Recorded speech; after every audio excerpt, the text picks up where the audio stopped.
ದೇವರ ಮಕ್ಕೆ ಸ್ತೋತ್ರವಾಗಲಿ.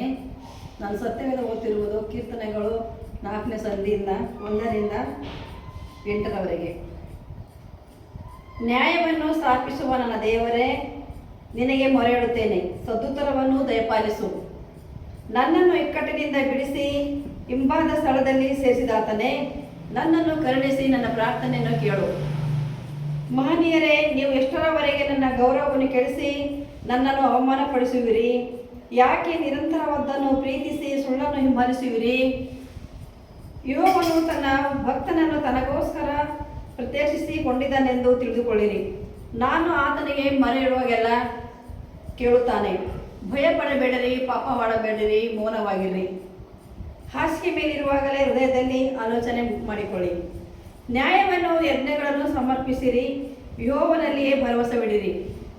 ನಮಗೆ ಒಳ್ಳೆಯದನ್ನು ಮಾಡುವವರು ಯಾರಿದ್ದಾರೆಂದು ಅನೇಕರು ಹೇಳಿಕೊಳ್ಳುತ್ತಾರೆ.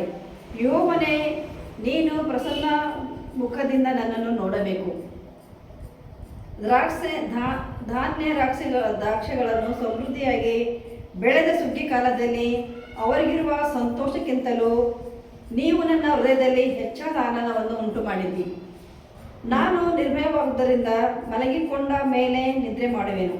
ಯಾಕೆಂದರೆ ಯೆಹೋವನೇ, ನಾನು ಯಾವ ಅಪಾಯವೂ ಇಲ್ಲದೆ ಸುರಕ್ಷಿತನಾಗಿರುವಂತೆ ನೀನು ನನ್ನನ್ನು ಕಾಪಾಡಿ. ಆಮೇಲೆ ಜೈ ಕೃಷ್ಣ.